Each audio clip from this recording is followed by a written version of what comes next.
सुकमा जिले में पुलिस और प्रशासन के प्रयासों से विकास और विश्वास की नींव रखी जा रही है। नक्सल प्रभावित इलाकों में तैनात सुरक्षा बल के जवान अलग अलग मोर्चों पर अपनी सेवाएं दे रहे हैं।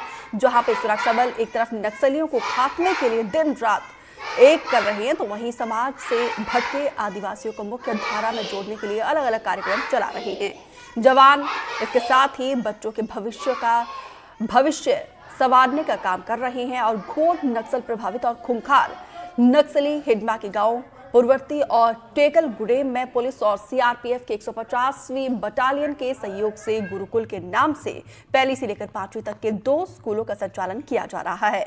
इन स्कूलों में गांव के बच्चों को शिक्षा से जोड़ने का प्रयास किया जा रहा है। ये इलाका 4 दशकों से नक्सलवाद के कब्जे में था और बीते साल फरवरी के महीने में सुकमा पुलिस अधीक्षक किरण चौहान की अगुवाई में पुरवर्ती में पुलिस कैंप खोला गया था। अब ये कैंप सुरक्षा का न होकर विकास का कैंप हो गया है।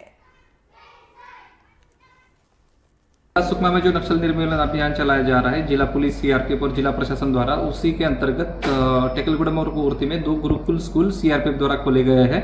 आसपास के जो बच्चे हैं, लगभग 40 से 50 बच्चे, उनको अच्छी शिक्षा इसमें मिल रही है। उसके अलावा जो मध्याह्न भोजन है और अन्य जो खेल की सामग्रियां है, उसको भी परोटा बच्चों को किया जा रहा है। इससे बच्चों का विकास होने में बहुत सारी सफलता मिलेगी।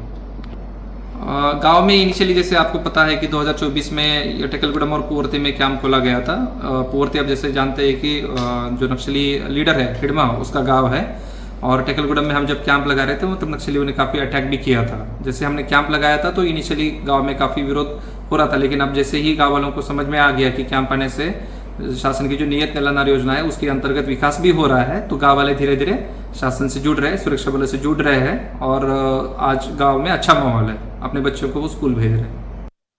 बम और बारूद की गूंज से जो इलाका दहल उठता था, आज वह इलाका आदिवासी बच्चों के कख गाघा की आवाज से गूंज उठा है। यह इलाका है सुकमा जिले के बेहद नक्सल प्रभावित गांव पुरवर्ती से। यह इलाका खूंखार नक्सली नेता हिडमा का पैतृक गांव है और यहां अब सीआरपीएफ और सुरक्षा बलों के जवानों ने अपना कब्जा डाल लिया है। बीते फरवरी को यहां पुलिस कैंप में स्थापित किया गया था, जिसके बाद से इलाके की पूरी तस्वीर बदल गई है। अब यह इलाका बच्चों के लिए बेहद सुरक्षित माना जा रहा है और बच्चे आज मुख्यधारा से जुड़ गए हैं, क्योंकि यह इलाका 40 सालों से माओवादियों के कब्जे में था, जिसकी वजह से यह देश दुनिया से कट गया था और बच्चे शिक्षा से वंचित हो गए थे। सीआरपीएफ और पुलिस की मदद से एक बार फिर इन इलाकों में गुरुकुल जैसी संस्थाएं संचालित की जा रही है और टेकलगुड़ा और पुरवर्ती में सीआरपीएफ के सहयोग से गुरुकुल जैसे एक स्कूल संचालित की गई है, जिसमें बच्चों को प्राइमरी शिक्षा दी जा रही है। इससे बच्चों को शिक्षा से जोड़ने का प्रयास किया गया है। साथ ही बच्चों को इस पूरे इलाके में खेलने कूदने के लिए भी सामग्रियां प्रदान की जा रही है, जिससे बच्चों के लिए एक बेहद भविष्य का संवारने के लिए सुरक्षा बल इस दिशा में काम कर रहा है। एनडीटीवी के लिए सलीम शेख, सुकमा।